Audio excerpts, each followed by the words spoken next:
Assalamualaikum warahmatullahi wabarakatuh. Salam Om Swastiastu, Namo Buddhaya, salam kebajikan, salam sejahtera bagi kita semua.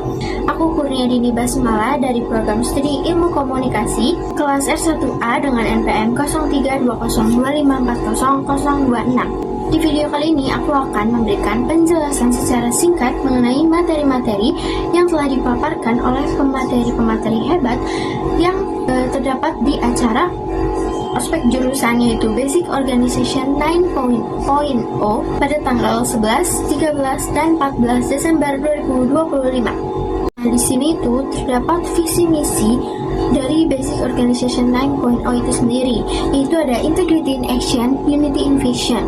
Integrity in Action ini tuh merupakan integritas yang ditunjukkan oleh kami para mahasiswa dan mahasiswi secara nyata atau secara langsung, bukan cuma sekedar omongan. Sedangkan kalau Unity in Vision itu merupakan kebersamaan antara anggota yang pastinya memiliki tujuan yang sama. Nah, selanjutnya itu ada kepemimpinan yang efektif, di mana pemimpin harus ada dalam kehidupan sehari-hari, karena pemimpin ini memiliki peran yang lumayan banyak. Di antaranya itu ada menyatukan visi misi, yaitu ingin merubah hidup dari yang tadinya biasa aja atau yang tadinya baik jadi lebih baik lagi. Nah, selanjutnya itu ada menetapkan prosedur kerja, yang dimana pastinya harus ada SOP untuk menyelesaikan masalah yang pastinya terjadi.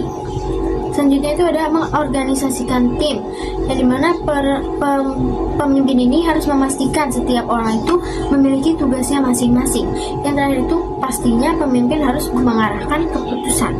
Selanjutnya di sini terdapat materi public relations, yang dimana PR ini harus menjaga kepercayaan publik untuk jangka panjang. Kenapa sih PR itu penting dalam era digital? Di sini terdapat dua perbedaannya, yaitu di tradisional dan juga digital. Dalam tradisional ini PR masih harus menyebar informasi itu hanya menggunakan satu arah seperti konferensi pers, konferensi media. Terus juga respon yang diberikan oleh audiens itu tidak bisa secara langsung, yang pastinya lambat.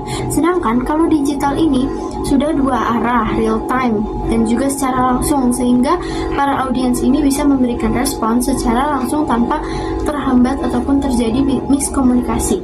Selanjutnya terdapat materi wawasan kebangsaan dan implementasi Ormawa. Wawasan kebangsaan tersendiri ini memiliki prinsip, yaitu kesadaran diri sebagai warga negara harus memiliki wawasan kebangsaan yang mutlak atau tidak dapat berubah.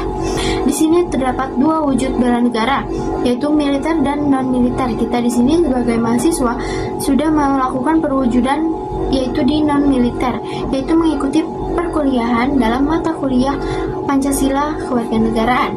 Selanjutnya terdapat implementasi Ormawa, yaitu ada peran Ormawa seperti aktif kegiatan sosial, pakai isu politik, menghargai perbedaan keberagaman, menjunjung tinggi nilai Pancasila, serta kontribusi kepada negara. Selanjutnya terdapat ciri umum dari anggota Ormawa, yaitu kritis, kreatif, kolaboratif, komunikatif, berorientasi pada masa depan.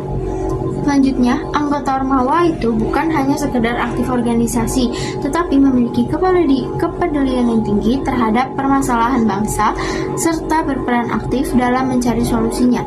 Mereka dapat menjadi agen perubahan yang membawa bangsa ke arah yang lebih baik.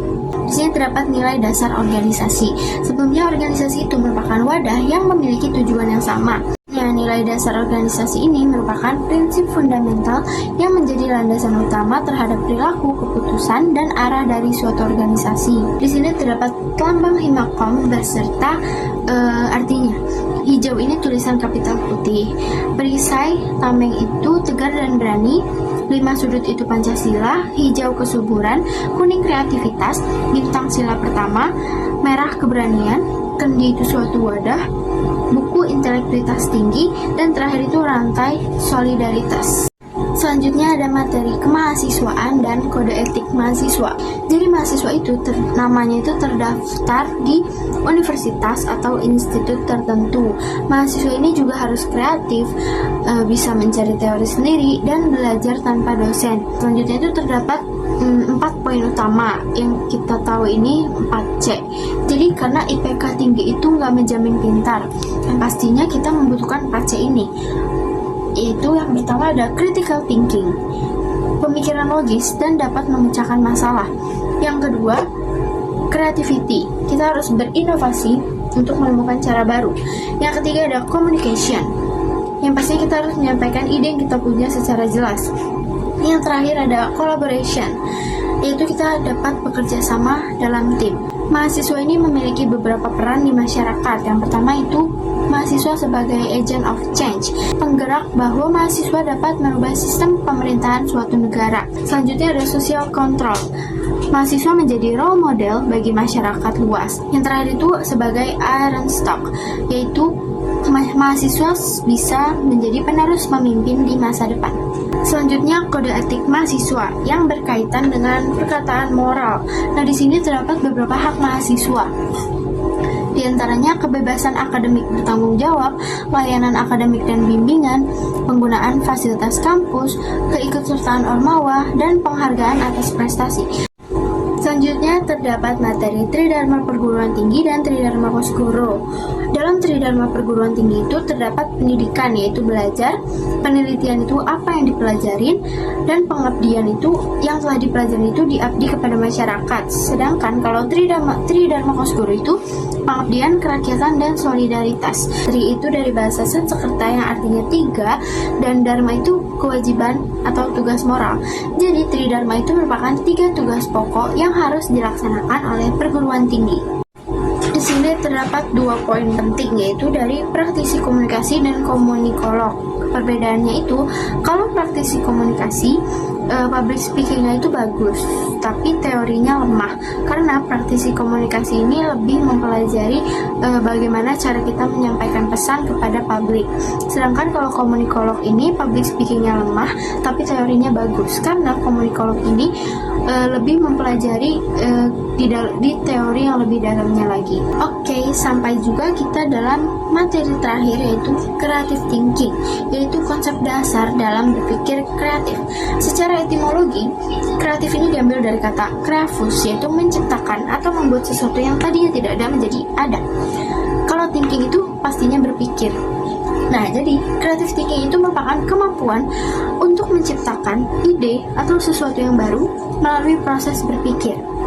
Kalau menurut Joy Paul, creative thinking merupakan kemampuan menghasilkan variatif ide atau divergent thinking. Apa sih kegunaan dari kita kalau kita itu memiliki creative thinking? Jadi bisa mengatasi masalah atau sebagai problem solving, mengadaptasi dunia kerja kreatif, meningkatkan komunikasi, inovasi dalam tugas kuliah dan organisasi, serta membangun interpersonal branding yang stand out. Terdapat perbedaan dari creative thinking dan critical thinking. Inovasi unik yang berkualitas.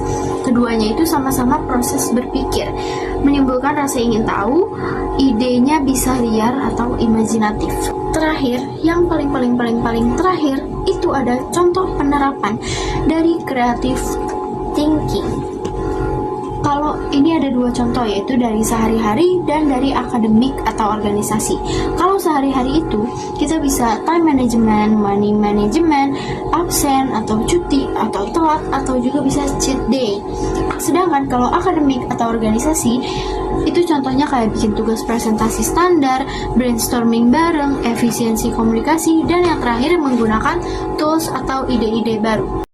Baik, sekian materi-materi yang dapat saya sampaikan melalui catatan saya dalam kegiatan Basic Organization 9.0. Terima kasih kepada kakak-kakak dan teman-teman yang telah menonton video saya.